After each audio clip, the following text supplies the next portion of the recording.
उत्तर प्रदेश में महंगाई, बिजली बिल, कृषि कानून और अधिवक्ता कानून को लेकर समाजवादी पार्टी यानी सपा कार्यकर्ताओं ने विरोध प्रदर्शन किया।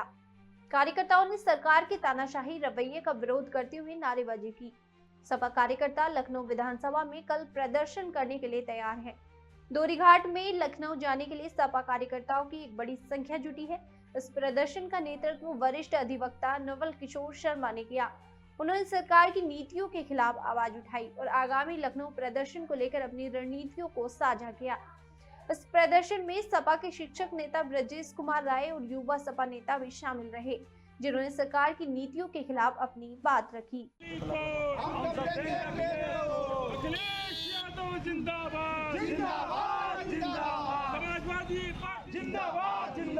छात्र समाज अधिवक्ता अधिनियम वापस लो, अधिवक्ता अखिलेश यादव जिंदाबाद, समाजवादी पार्टी जिंदाबाद, झंडा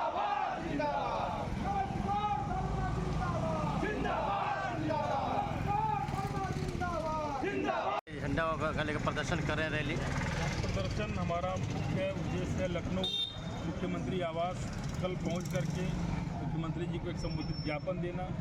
उस नाते हम आज ही निकल रहे हैं अपनी तैयारी के साथ, और हम साथ ही आप सभी से चाहेंगे कि हमारी बातों को ज़्यादा से ज़्यादा शेयर करें और उसको हम ताकि हम इन लोगों की बातें लखनऊ में माननीय मुख्यमंत्री जी के सामने प्रस्तुत करें और उन पर वो विचार करें। अन्यथा जनता बदलाव चाहेगी, बदलाव करेगी तो कोई सत्ता पे लंबे समय तक नहीं टिकता अगर वो माताशाही करता है, मनमानी करता है। 2027 की क्या तैयारी है? 2027 में माननीय राष्ट्रीय अध्यक्ष जी ने सड़क से सदन तक अभी से ऐलान कर दिया है। जैसे कि 2 दिन पहले शिवपाल यादव जी का बयान आया राष्ट्रीय महासचिव जी का, हम उसी के संघर्ष, उन्हीं के आदेश के संघर्ष पर करने का कार्य कर रहे हैं।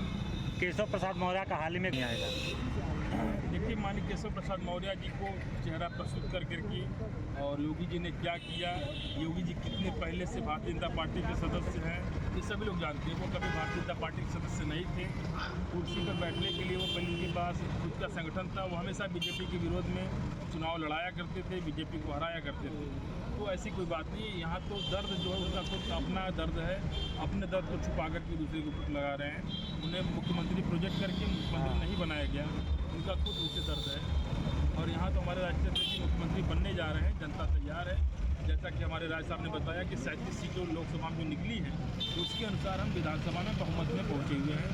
उसी चीज़ को और रगड़ करके मेहनत करना है और अभी से हमारी पार्टी के कैंडिडेट फाइनल हो जाएंगे 6 महीने बाद से, तो हमें काम करने में आसानी होगी। जो भारतीय जनता पार्टी है वह जानती है कि जो छात्र सभा से नेता खड़ा होता है वह सवाल करना जानता है, क्योंकि वह नेता पढ़ा लिखा खड़ा होता है। और यह भारतीय जनता पार्टी सवाल करने से डरती है, इसलिए छात्र सभा की इलेक्शन नहीं कराती है, क्योंकि जो छात्र सभा से नेता खड़ा होगा वो नेता पढ़ा लिखा खड़ा होगा। आज आप लोग की किस तरह की ये यात्रा निकल रही है? जैसे कि यात्रा जो है यह इसलिए निकल रही है कि जो तानाशाही चल रहा है, जो अधिवक्ता सभा पर या जो कानून व्यवस्था लाया जा रहा है। जैसे कि सरकार, आपको पता होगा कि कुछ समय पहले एक कृषि कानून लाया था और उस समय हमारे देश के प्रधानमंत्री कह रहे थे क्या मास्टर स्ट्रोक है जो 3 कृषि कानून लाए। और कुछ ही समय के बाद जब हमारे देश में किसान लोग आंदोलन पे उतरे और अपने देश का सबसे बड़ा आंदोलन के 11 महीना 19 दिन तक का, उस आंदोलन से इस देश के प्रधानमंत्री को भी अपना घुटना टेकना पड़ा और 3 कृषि कानून को वापस लेना पड़ा।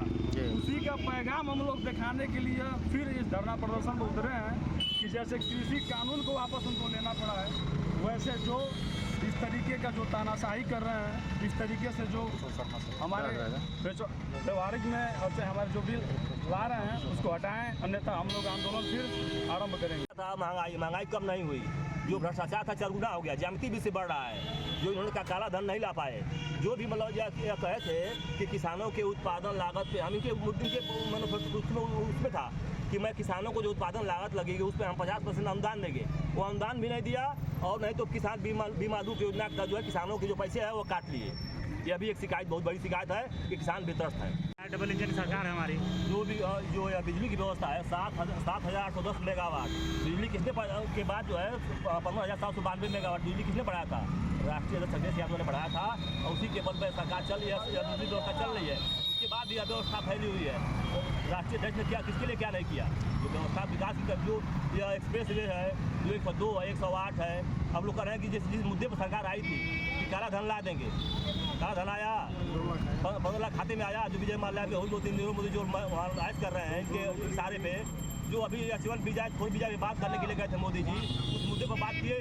उस मुद्दे पर इन्होंने वो सिर्फ तेल और गैस और जो है हथियार पे बात किया, और जिस मुद्दे पर जो है वहाँ के हमारे यहाँ के लोग किया जा रहा है, वहाँ उनके जलील किया जा रहा है, उसके मुद्दे पर बात नहीं की। बिजली को लेकर क्या कहेंगे आप? बिजली को लेकर क्या कह रहे हैं? बिजली के लिए तो जो इनके भ्रष्टाचार है, बिजली पे जो बिल 200 आती थी वो 2000-3000 आज गरीबों का उत्पीड़न रो रहे हैं। जो राष्ट्रीय अध्यक्ष ने जो घाटापुर, करछना, टाटा, ओबरा, हरदुआगंज में जो बिजली के प्लांट चलाए थे, उस प्लांटों के लोग सही नहीं व्यवस्था दे रहे हैं और नहीं तो महंगाई बढ़ा रहे हैं। सत्तारूढ़ पार्टी कहती है कि समाजवादी पार्टी समाजवादी पार्टी, इस पर क्या कहेंगे हम? अरे समाजवादी पार्टी अभी सत्ता में आई थी, अभी इनको लंगड़ा बना दिया है। अभी लोकसभा जो प्रधानमंत्री जी हैं वो लंगड़े प्रधानमंत्री हैं। अभी हमारे एक रिश्तेदार थे, कह रहे थे इस बार अच्छा नहीं हुआ। तो क्या होगा, लोग कहना कि इस बार जो है थोड़ा गड़बड़ हो गया। हम गड़बड़ ना हो, और गड़बड़ हो जाएगी। अभी तो जो वहाँ हुआ है, कहना है कि मिल्कीपुर में तो उनकी जो डलहौजी की नीति, हड़प नीति, हम लोग गए थे चुनाव में, हड़प लिया गया, सबको डंडे से पीट के भगा दिया गया, और सारे अधिकारी 6 महीने जितने भी चुनाव स्थगित था उन दिनों में वहाँ अधिकारी फिट किए गए, और मीडिया को भी कैप्चर किया गया। मतलब आप लोग बुरा मत मानिएगा, हम लोग वहाँ थे और सबको कैप्चर करके चुनाव को जो है हाईजैक कर लिया गया, जिससे जो हड़प लिया गया। ये हड़प वाली जो नीति है वो एक चुनाव था। पूरे देश, जब प्रदेश में चुनाव होगा तो अपने आप ये लोग चले जाएंगे। तो भविष्य में जो जब चुनाव होगा तो उसके लिए क्या रणनीति होगी आप लोग 2027 की? रणनीति इनके कर्मचारी है, जो इनके मुट्ठी पर कर्मचारी हैं, तो कर्मचारी उस समय फेल हो जाएंगे और जनता जो है उनसे आगे निकल जाएगी। क्योंकि कर्मचारी जो इनको वहाँ एक चुनाव था, तो उस चुनाव में इन्होंने अपने सारे कर्मचारियों को, अधिकारियों को फिट कर दिया। लेकिन पूरे प्रदेश में इनके अधिकारी नहीं फिट हो पाएंगे, तो पूरे प्रदेश में इनके अधिकारी नहीं फिट हो, जो समाजवादी कार्यकर्ता और समाजवादी पार्टी के लोग और पूरी जनता, अगड़ी पिछड़ी और दलित, सारे जो वर्ग के लोग हैं समाजवादी पार्टी को लाएंगे और राष्ट्रीय अध्यक्ष अखिलेश यादव जी मुख्यमंत्री बनेंगे। तो 2027 में समाजवादी पार्टी की सरकार बनेगी? अरे आपको नहीं लग रहा है? आपको लग नहीं रहा है कि 37 सीट लाए हैं राष्ट्रीय अध्यक्ष जी लोकसभा में? ये तो एक नमूना था जो हड़प लिए कि हम दिखा के हम लोग सबको हतोत्साहित करेंगे, सबको गुमराह करेंगे कि हाँ हमने जीत लिया, अब आगे की लड़ाई लोग न लड़े। आगे लड़ाई तो हम लोग एकदम चौतरफा लड़ेंगे और जीतेंगे, उसमें कोई दो राय नहीं है। आप युवा हैं और मैं आपसे जानना चाहूँगा जो